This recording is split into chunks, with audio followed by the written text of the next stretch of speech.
Hey guys, what's going on? Welcome back to the channel. It's your boy SSG Coop, and today we are doing Ring of Honor Final Battle 2022 pay-per-view predictions. Now, in all complete honesty, we do not care about this show. We probably care about maybe 3 matches on this card, just because there's been no build, and if there has been any type of build, it's been on AEW television. You can go back to my Death Before Dishonor pay-per-view predictions video, and I stated how I feel about Ring of Honor stuff being featured on AEW television. That is not what I'm looking for. Until Ring of Honor gets them a TV deal and they start producing, weekly television to get you invested in, I find it hard for myself to get invested on most of this stuff that's on this card. And most of the stuff that's on this card was just thrown together and has no storyline, minus maybe 2 matches. So, we gonna give y'all a little rundown of this card, tell y'all who we think gonna win, and see and just go from there. Who knows what kind of surprises Tony Khan has on this show, like he did with Ring of Honor, but that's besides the point. So here's how we're gonna go ahead and do this one right now. So I don't know if these matches are in order as far as the opening to main event, but we're gonna go through them because the last match definitely seems like it should be the last match. But anyway, we got Willow Nightingale versus Trish Adora. Why is this on the card? Don't know. Willow Nightingale recently signed a contract with AEW, but yet she's being featured on a Ring of Honor pay-per-view card. And I really don't see this being nothing more than a showcase match for Willow Nightingale. I don't even know if this will go onto her AEW win-loss record. I don't know, but I don't think she's gonna lose this. I don't think she should lose this. It's probably gonna be about maybe 6-7 minutes. This match shouldn't be long at all. I'm gonna go with Willow Nightingale to get this win. And why is this here? So this next match I'm kind of invested in just because I love both of these tag teams, and I like what they did at Death Before Dishonor. But I don't think this is gonna recapture what Death Before Dishonor did. So we got FTR, Cash Wheeler, and Dax Harwood defending the Ring of Honor World Championship in a double dog collar match, whatever the heck that is, against Jay and Mark, the Briscoes. Briscoes, they Ring of Honor royalty. And I'm trying to think, do they really need another Ring of Honor World Tag Team title reign? I don't know.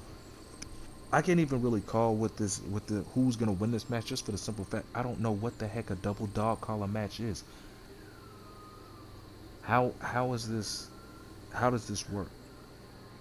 How is that gonna work? I won't know it until I see it.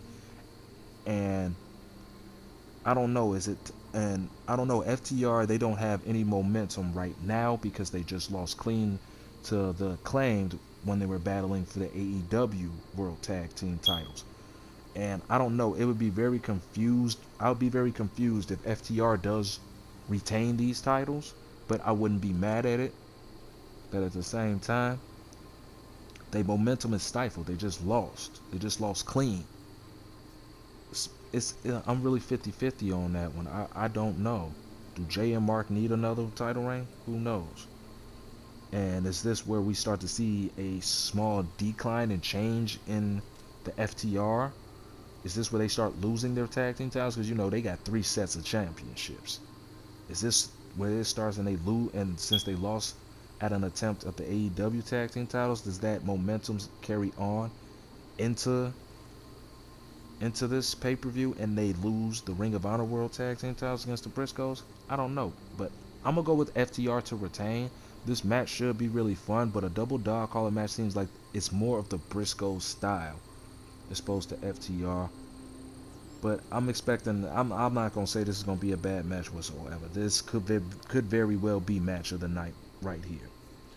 Next we got Dalton Castle and the boys, the Tates, Brandon and Brent Tate, versus Brian Cage and the Gates of Agony for the 6-man tag team a 6-man tag team match for the Ring of Honor World 6-man Tag Team Championship. I don't care. There's been no build to this. Brian Cage and Gates of Agony have been featured on AEW Dark and have been squashing 3-man jobber groups. So why should I care? Dalton Castle hasn't appeared on television since he battled Chris Jericho. I honestly do not care about this match. I'm gonna go with Dalton Castle and his boys to retain. Next, we got, why is this on the card? Swerve in Our Glory. Swerve Strickland and Keith Lee. Last time I checked, they were at wit's end, and they seemed like they were gonna split as a tag team. So why are they being put back in a tag team to face Shane Taylor and JD Griffey? I find it hard to care about that too. Shane Taylor and JD Griffey, I don't believe have showed up on television to build this, so why should I care about this? And Swerve in Our Glory, both Swerve and Keith Lee are AEW signed talents. Why do you have a full-time tag team of AEW being on a Ring of Honor show? Anyway, I'm gonna go with Swerve in Our Glory to win. Yeah, we gonna make this. This is gonna be quick. This is gonna be quick. This is gonna be quick, just because, like I said, I'm not really invested in this show. Next, we got Samoa Joe defending the Ring of Honor World Television Championship against Rock Hard Juice Robinson. It was just confirmed that Juice Robinson had signed a contract for All Elite Wrestling, but I also think he's still going to be working part-time for New Japan for when they eventually have, the New Japan Cup and stuff like that. And Juice Robinson was being featured a little bit on Impact Television. For some reason, a lot of the Bullet Club stuff was transitioned over more to Impact than it did to AEW. Once again, this is a match that has no build to it. Samoa Joe just defended the AEW TNT Championship against Darby Allin this past Wednesday, and now he has double duty defending the Ring of Honor World Television title against Juice Robinson. Samoa Joe ain't losing that title. Period. Samoa Joe's gonna win. He's gonna beat the crap out of Juice Robinson. End of story. And you can't really sell me a Juice Robinson as a babyface right now, because after he joined Bullet Club, he's been booked as a heel since. So this is a heel versus heel match, unless the crowd is really gonna be on Joe's side, making him the babyface of the match. But he's not losing the Ring of Honor World Television title to freaking Juice Robinson. Not happening. Next, we have Mercedes Martinez versus Athena for the Ring of Honor Women's World Championship. Mercedes Martinez is also a All Elite Wrestling signed employee, but yet she has the Ring of Honor Women's World Championship, and we haven't seen her on television in a while. I think she was injured or something happened, but just know she ain't been around like that. But she does have a very good opponent in Athena. I believe these two had a match a couple of years ago on NXT television with Ember going over. I don't think that's the case. Athena has shown this new aggression and mean side. She's been legit beating the crap out of jobbers on AEW Dark. Frightening the female commentators and backstage interviewers. So Athena's going to be playing the heel, and I feel a little different this way because, like I said, the one I just mentioned, this match happened on NXT. The roles were reversed. Ember Moon was the babyface and Mercedes Martinez was the heel. Now it seems like Mercedes Martinez is going to be the babyface while Athena's going to be the heel. This could be nice if you give. It depends how much time you really give them. If you give them maybe 11-10 minutes, it could be okay. But we won't know. But I'm gonna go with Mercedes Martinez to retain the Women's World Championship, and it's gonna be good to see her back in action. She's been wrestling for about 21 years. She's really good at what she does, and Athena is really good at what she does. So hopefully, I'm glad now if the dog collar match is as good as anybody thinks it is, the rest of the stuff on this show is going to plunder, because the fans are going to be more invested into that, and then you put on a majority of this stuff that's behind it. It's not. I don't think you're going to get the reactions bigger than that. Next, okay, we almost done, y'all. Next, we got Danny Garcia defending the Ring of Honor Pure Championship against Wheeler Yuta. This will be the third confrontation they had. They had a match at Death Before Dishonor with Wheeler Yuta going over and retaining. Match was excellent, though. I actually thought that was That was a better of the two matches they had. They gave Danny Garcia the title in his hometown, where he got the hometown hero babyface pop, and Willa Yuta showed him a sign of respect and everything. These two are really good professional wrestlers, and since they're wrestling under that pure wrestling rule, this is gonna be just as good. I don't know if it'll be as good as that first match, but I don't think see this being a bad match at all, and I'm looking forward to that, to see what these two guys do again on another Ring of Honor show. But if I was a betting man, I think Wheeler Yuta is beyond the Ring of Honor Pure Championship and doesn't really need it. I probably need to find him something else to do, especially now that there is no Regal is. I don't know. I don't know if you read the rumors. Regal may be heading back to WWE. He was only here for a short period of time for AEW, probably just to get the the Blackpool Combat Club over. And I don't know, but I don't think Danny Garcia is gonna lose this match. So I'm gonna go with Danny Garcia to retain this title. And we gotta see what they do with Willa Yuta and the Club, but the Blackpool Combat Club, or later. God, that's a tongue twister. I used to be able to say that like nothing, but now I can't even do it. So we go into what I believe is the main event, because this has a very interesting stipulation to it.